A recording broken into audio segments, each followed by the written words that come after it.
Hello, it's the CryptoQ Media back on my channel. Brad Garlinghouse, CEO of Ripple, Boom, claims that our daily actions are essentially dominating SWIFT.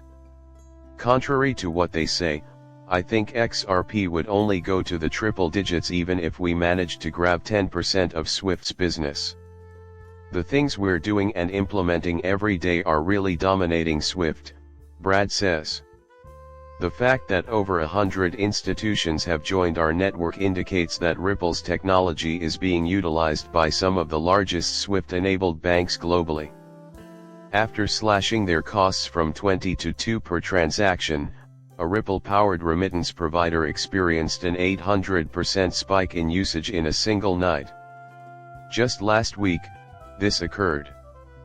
Picture an unexpected 800% increase in demand.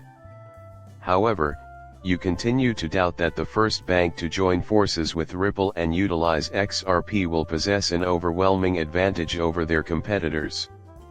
However, I felt compelled to mention this. Take into account the present situation. This clip is from some time ago. Even though Brix hasn't officially declared his banking system, they have acknowledged that SWIFT is available. Things begin to heat up at this point. If a 3-digit XRP could be attained by snatching 10% of SWIFT's business before, just think of the 589 we could get if we suddenly increased it to 50%. Furthermore, all of the Brix countries have operating Ripple railroads. So, it's not shocking that the Brix countries will most likely employ RippleNet and XRP as their method. For them, that layer of trust is still important. Now that the Brix have made the announcement, everything falls into place. The new financial system is on its way. We no longer find it funny. Long ago, people were making assumptions about. It appears that we still have a few months to go. But what about laws and ordinances? Like I said earlier, crypto regulations will be implemented on a global scale. Seeing this in action will convince you that every country has restrictions identical to it. For this reason, I'm thinking about using Tether going forward. They understand that some cryptocurrencies, like stablecoins, will have underlying assets. For example, I think Ripple, Stella's XLM, and Ripple XRP will have underlying assets that they manage every day. It might be anything valuable. It may be gold, though, currency BTC. It doesn't matter. Meanwhile, crypto regulations on a global scale are his primary concern. It had happened in November of the year before. The rules have, in my view, already been written. All I can say is that I think they will be handed down through the ages. The World Economic Forum was likely not the only entity involved in formulating MiCA limitations. This situation calls for a global stablecoin, or one coin to rule them all, since it would solve all of the problems. Is Ripple's future stablecoin possible? Can I assume it will be the new stablecoin from Ripple and USDC? We are making great strides, but we just do not know at this time. Ex-Ripple employee Marcus Treeshare claims that XRP may be infinitely scalable using ILP. Furthermore, 7 to 9 billion users can be accommodated by XRP's liquidity architecture. Just in case you didn't know, that's the entire wealth of all humans put together. Obviously, it needs to be able to accommodate everyone on the planet. It seems reasonable to me. Regardless of its eventual status as a reserve currency, I have always maintained that XRP would serve as the worldwide bridge currency. The reason behind the hefty cost is that it will link all of the CBD community's events globally. Jed McCaleb owns both XRP and XLM, in case you were curious. You would be surprised at how intertwined XRP and XLM are. Since the same individual was responsible for founding both companies, XLM is effectively a domino effect of their respective pricing rises in response to the FCC decision. After peddling XLM for pennies on the dollar, it has suddenly become a major player in the CBDC market.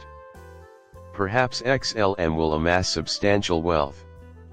I was always stressing the importance of holding XLM if one is trying to diversify their holdings and keep XRP. Similarly, the inverse is also true. For the obvious reason that XRP will be the one to carry XLM once the Ripple vs. SEC litigation is over and its price starts to skyrocket. Upon the worldwide launch of CBDCs, their values will soar now that XRP and XLM are trending in the same way, ensuring fairness through connecting the unbanked and CBDCs. A cryptocurrency called XRP is being developed by Stellar at the moment. It is endorsed by CBDC in Ukraine. On a worldwide scale, it will be compatible with other CBDCs. This is something I've been meaning to bring up for a while. We promise to keep all of your financial information private, so no one will ever find out how much you spend. Also, the rich won't have to worry about having their money tracked. The reason I told you that is because a CBDC cannot be set up until you amass a substantial fortune from your cryptocurrency assets. Since XRP and XLM will outperform a CBDC, you should take advantage of the opportunity to become rich while you can. To put it plainly, I do not think they will be keeping tabs on how the fat cats spend their money. The government will go after anyone involved with its funds. Everyone, regardless of their socio-economic status, will not be incarcerated. Their first state will be one of linked togetherness. But if you're a cryptocurrency investor or holder with XRP or XLM, the cryptocurrencies owned by the elites, you're probably going to be using a different system for your interactions. The World Economic Forum, the International Monetary Fund, and the Bank for International Settlements all engage in extensive debates over parallel systems. Prudent investment is of paramount importance. More than 80 nations now accept payments enabled by Ripple's XRP, and that's something I want people to remember all the time. I didn't devote much time to this, but I did mention it in yesterday's video. Ripple has rails established in 80 countries, so you should expect XRP to be priced accordingly. The future in view. In every conversation on XRP and XLM, the topic of stable currencies came up. Notably absent from the conversation were the one stablecoins XRP and XLM, which had the potential to facilitate international value transfers. There is also a connection between XLM and tokenization, which is similar to XRP. Similar to XRP, it will be moving tokenized value from point A to point B. You may expect the prices of each of these cryptocurrencies to skyrocket. Even with XDC, the same thing will happen. It appears like things are going to be great in the future. The Ripple share repurchase was 1.4 billion, as I've already mentioned. This task is not typical of a pump and dump operation. Since they are looking ahead, they are being strategic. Please subscribe and like my channel before I end this.